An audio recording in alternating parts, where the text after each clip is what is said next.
members of the Further State. This afternoon, we are here to address a number of key issues which are happening in our country. More so, as you can see, we are the youth, and we want to start by touching on issues which we feel that are affecting the young people. Now, for the past decade, 15 years or so, we have seen how the young people in the country have been so proactive in terms of elections and supporting our political class. But what is happening after those leaders have taken the office? Now, this is we have seen and we are certified that it's a true definition and a case study ya ile msemo ambayo hutumika sana kwa siasa kwamba vijana wanatumiwa. So today I just want to address this constituent of the youths that it's high time that we stand on our own. We refuse to be used na hawa wanasiasa ambao tutawaita mabwenyenye. We know we've been campaigning for them. Very many youths out there have been campaigning for them, doing all the dirty works for them. But what is happening now, 2 years down the line, where are we? Where are the youths whom we are speaking for? And actually, I'm advocating for that cause, for the youths, that wherever the young people are supporting someone in any given election, let it translate and flow down to the to service delivery and being appointed, being rewarded by the political class. Right now, if we look at chapter 55, article 55 of our Kenyan constitution, it talks about the youths. Where are the youths? Even the youths we are seeing in parliament and being given those posts as nominated to represent the youths, are they really youths? Let us question that position and start from there. If we have a true young person, and we know the definition of a youth according to the UN definition, United Nations the definition, and any other dictionary available to you, is someone who is between the age of 18 years to 35 years. Right now, I doubt and I don't think we have any representation for us as the youths who are between that age bracket.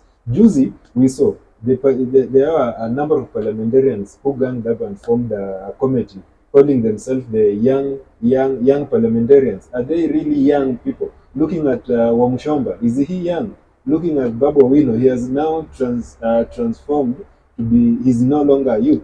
Where the posts which are reserved for the youths, in fact, even if it's a nominated youth, and those people and those who purport to be youths who have been nominated, what are they doing for us? Now it's the time that we are calling all the young people around the country. Let us stand up and be ourselves and look for our space. Now, this time round, we have the young people who have declared that they are going to vie.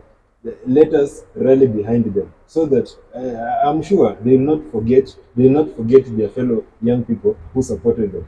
And those young people who are elected in several capacities to serve Kenyans, are they really working for the young people, or they are being used as to rubber stamp the decision of the elderly people?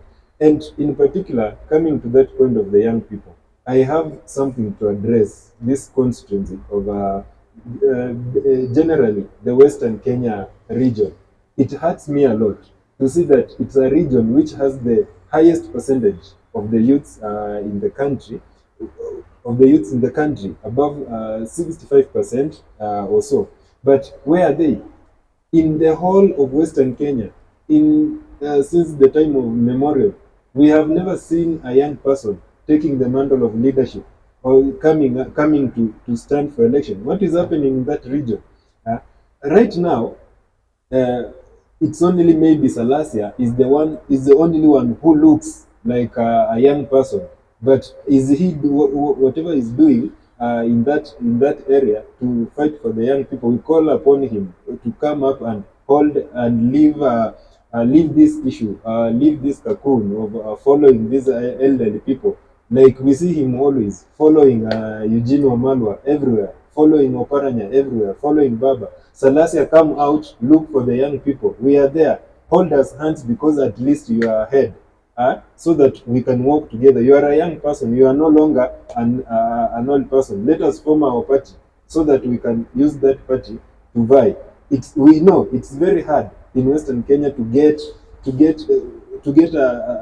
a certificate to contest in any election in those parties which are there, be it Ford Kenya, be it ANC, be it DAP Kenya. As a young person, it's not easy.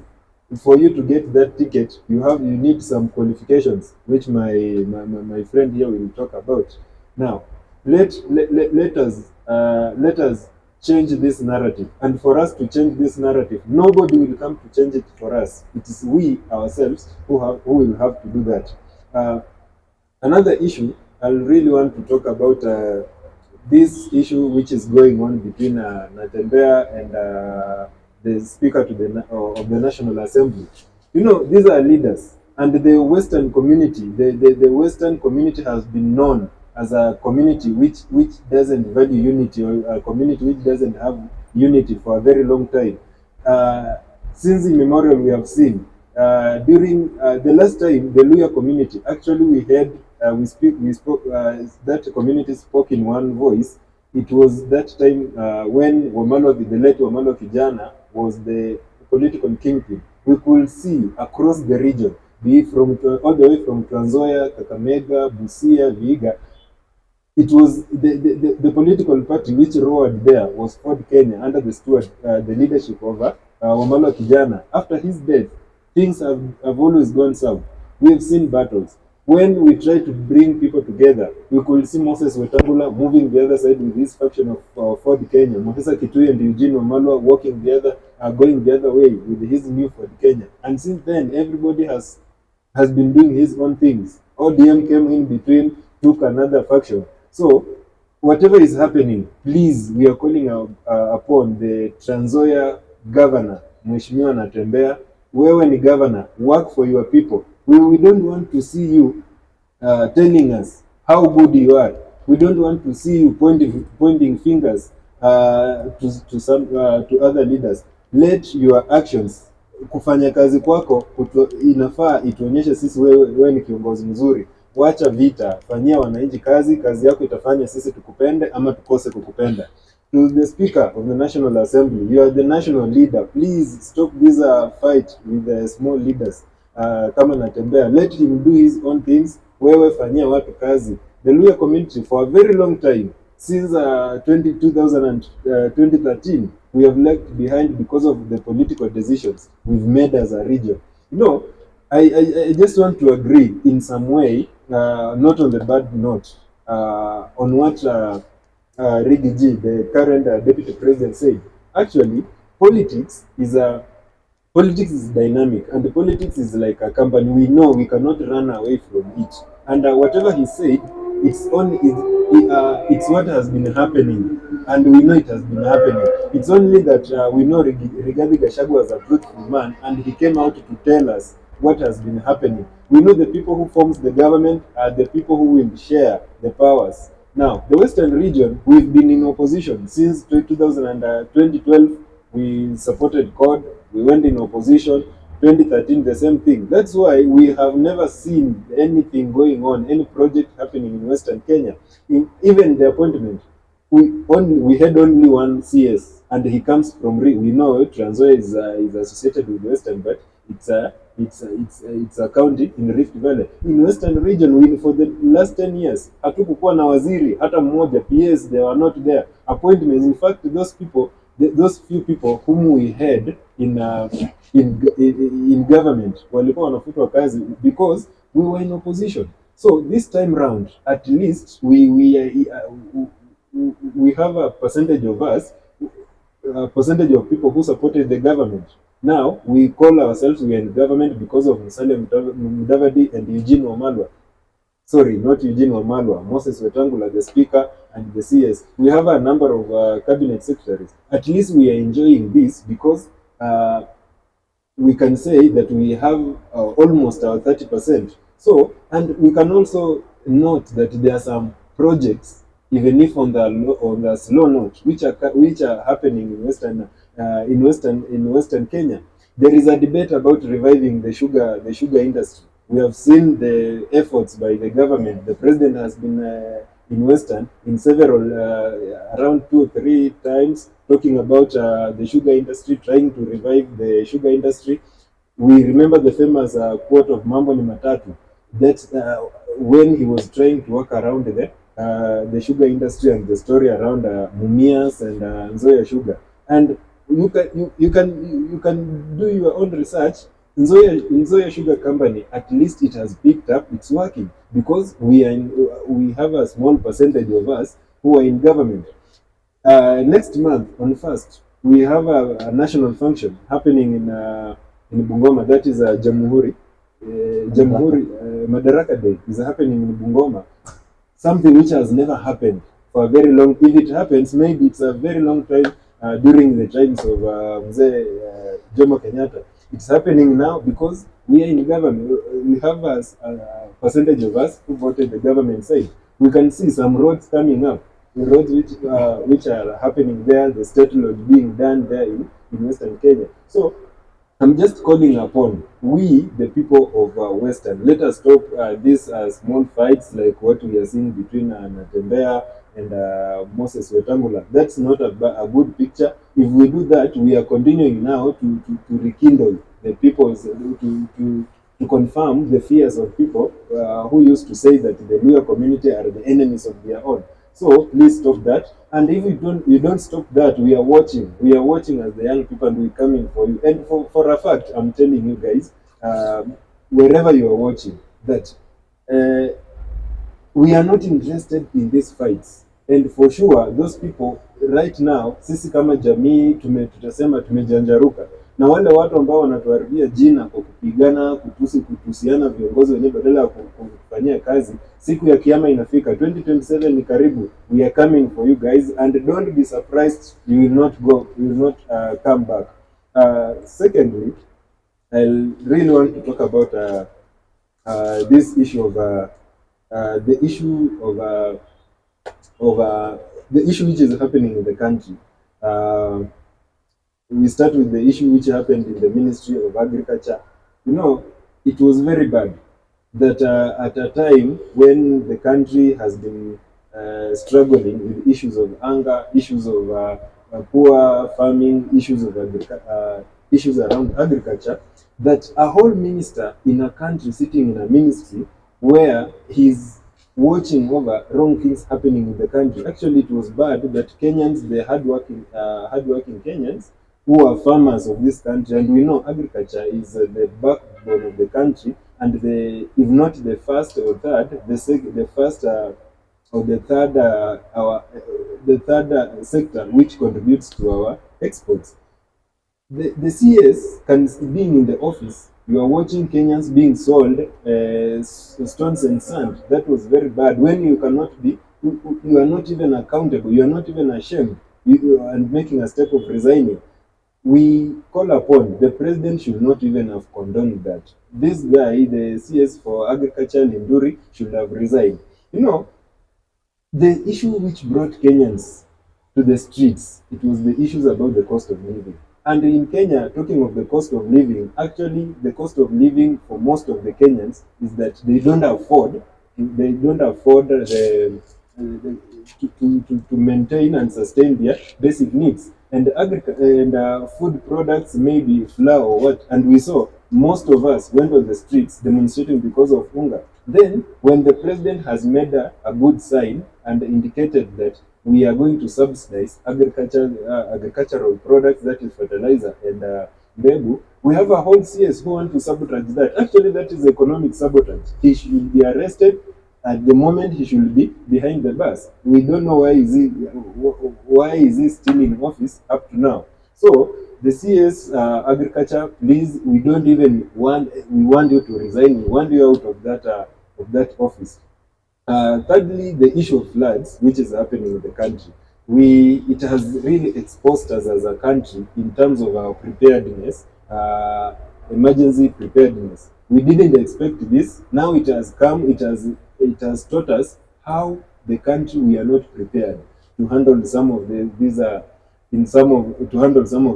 disasters and emergencies. In developed countries like the US, China, UK, if a country loses even a single life from an individual, people must take personal responsibility. They must be accountable for this loss of lives. So it is a wake-up call to our country that we have to be prepared. And I'm not surprised that we have people on the payroll who are being paid and they are in charge of the country's disaster management when there is little being done about that. Just the other day, a few days ago, we witnessed what happens in Mai. People lost lives, properties were lost. What is going to happen? Are those lives going to be restored? Are they going to be compensated? And if they are going to be compensated, is it enough to compensate a family who have lost their lives? Yeah. So it should be. We need as a country. Actually, there is a lot which has to be done now. The last week there was a debate about the rising and the ballooning wage bill. Now, some of the people who are on this high wage bill in a country, they are the same people who cannot even manage to handle the issues, the issues in their dockets, like the disaster and whatever. And the people who are being paid on monthly basis, they are getting allowances, but little is being done from their side to regulate and and ensure that every person's life is taken care of. So there is a lot which needs to be done as a country. Then I want to address the issue of devolution. And let me send this directly to my county of Bungoma. Devolution came to devolve power, to the devolve resources to the people, bring resources close to the people. Initially, and even now, we are praying that it's even better that we should have the centralized government, because what is happening now, we are forming a hub of looting. Less is being done for the people, and billions are going to the ground. Yeah, most of these counties there is less which is being done, but we are only seeing the few people, individuals, enriching themselves, enriching their families, enriching the closest allies. Less is being done. So devolution has to work always. And now I get to understand that the biggest problem is oversight in those counties. What are our senators doing? They are not giving full. They are not giving it full in performance of their services. They are supposed to oversight the governors. But if the governor looks, who should be blamed? The person who has been given that chance to oversight. And senators and the members of county assemblies, they have to be accountable. They have to ensure that these governors are working for the people. But currently, there is none who is doing that, who is working for the people, because the lives of the people is not changing, but the lives of few individuals is changing. The few individuals against the majority of the voters. So there is a lot which has to be done in terms of oversight at our county, in our counties. They always say that you have to make your house before you go out to start poking other people's issues. Now, when Rigathi Gachagua is not the best. Okay, just to use it as an example, Rigathi Gachagua is not one of the la cream of the best politicians in central Kenya. But the people and politicians of central Kenya gives him respect. The fact that he is the deputy president and the leader of this country, the people from the Mulima Kenya gives him and accords him all the respect and the support that he deserves. I have never seen anywhere the former president coming out to tell Rigathi Gachagua, Tawe. I have never seen the seasoned politician in Mulima Kenya like former Kipipiri member of parliament, Amos Kimunya, the respected leaders coming to say Tawe. We have respected leaders like Beth Mugo. We've never seen them coming out to say Tawe to Rigathi Gachagua. We have never seen Ephraim Maina coming out to say that Tawe to to Gachagua. We have never seen the General Karangi, the former CDF, coming out to say Tawe to Rigathi Gachagua. But we come to our region. Our region, that is a western region. When a leader has just found a few coins, he thinks now that he's the de facto leader. The de facto leader and the spokesman of the community, that he thinks that he can come out to start spoiling and mudding the name of our leaders we have. And let me be passionate. In Western Kenya, for Wamalo Kijana to become the kingpin, he never poked, he never abused Musalia Mudavadi in any way. For Masinde Muliro to become the kingpin, he never took a war to the door of the father to Moses, to Mudavadi, to the father to Mudavadi. For Masinde Muliro to become the de facto leader and Wamalo Kijana, they never abused, they never took war to Martin Shikuku. They never took war to Burudi Nabwera.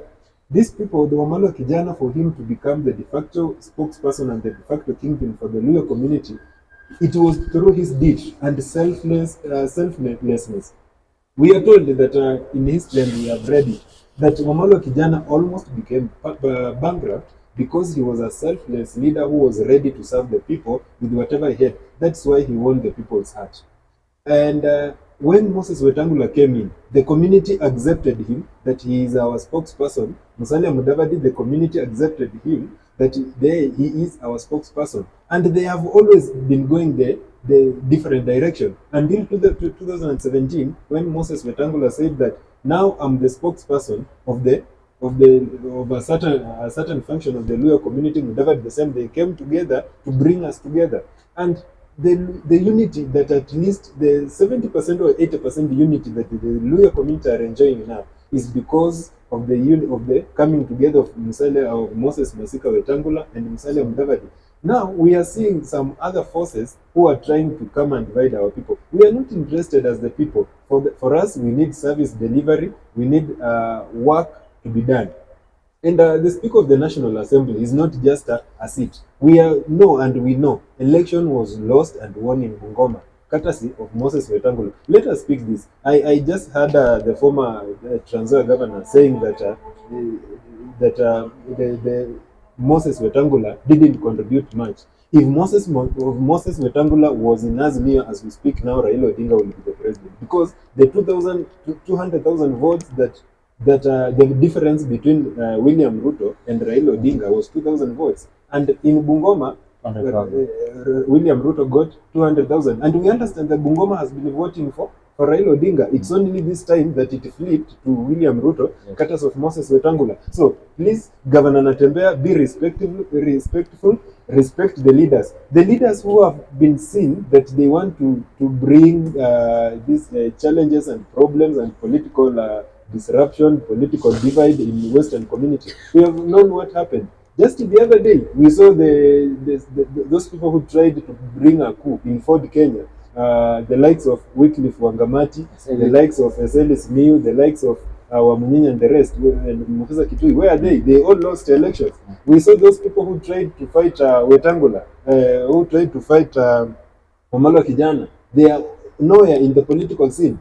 So, kindly, the governor of Trans Nzoia, be keen, not this. They say in the Luo community, they used to say that your road will see a lot of vumyumu, it will be slippery. So kindly just stick on your service, provide service to the people of Trans Nzoia, and many leaders are calling you to stop this theatrics you are doing. Serve the people of Trans Nzoia. Our leaders are Moses Masika Wetangula and Musalia Mudavadi. They are representing his government. Since 2013, we have never seen any development, any appointments. Right now, we have a number of CSS. Our people are being appointed as governors. Our people as ambassadors, high commissioners, the CASs and directors. So please kindly respect the leaders we have. Concentrate on serving the people of Trans Nzoia. Thank you.